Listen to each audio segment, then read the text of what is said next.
Hello, brave souls. Tonight's story is called Confessions from an Apocalypse, written by Liss322018 from r/nosleep. It started with a raccoon. A dead raccoon. I don't know how everything escalated so fast from there. Maybe we brought it on by our lack of compassion. We honestly deserve no less. The raccoon's body was found in the gutter next to our house. Its torn coat matted with blood as its eyes remained forever unfocused. I wanted it gone. Death and disease that close to our slice of suburbia was unacceptable. What if the kids played with it? What if the dog rolled in it? The filthy thing had to go.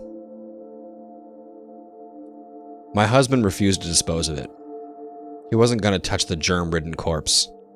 That's what they paid the garbage men for. Let them do it. So with that refusal, it left me with the responsibility to deal with it. I called the city and complained. What else was I going to do? It's not like I was going to touch the damn thing, especially with a fresh manicure. The city worker told me they'd send somebody out there if they had time, but I could hear it in her voice. It wasn't very high up on her list at all. Yes, that was my tax dollars hard at work. Days went by and the raccoon continued to lay there, its corpse bloated by the minute. I was certain at any moment the blasted thing would pop and spray the entire neighborhood with its filth, and the smell was worse. Summertime was here, and the long days of endless heat had caused a stench to waft through the breeze. I couldn't enjoy my me time out in the patio because of it. How could that animal be so inconsiderate as to die outside of my home? I was at my wit's end. Something had to be done. So, I did what any irritated woman would do. I grabbed a broom and marched outside. As I got closer to the beast, I realized my mistake. The smell was overpowering this close to it. It was all I could do to keep my breakfast down. This stench was something no proper woman should ever have to deal with. But I was here and I wanted the vile thing gone. I looked around, hoping for inspiration to come to me. Luckily, it did. There was a storm drain leading to the sewers not very far from the rotting abomination. I knew what I had to do. I was going to shove that wretched thing down into the sewers. I brought the broom to the corpse's side and pushed with all my might. The body slid forward, breaking open as it did. Putrid liquid flowed out of the remains, coating the straws of the broom. I gagged, trying to avert my eyes from the gore, but kept pushing with all my strength. The body continued to slide, my efforts made easier as more fluids ran.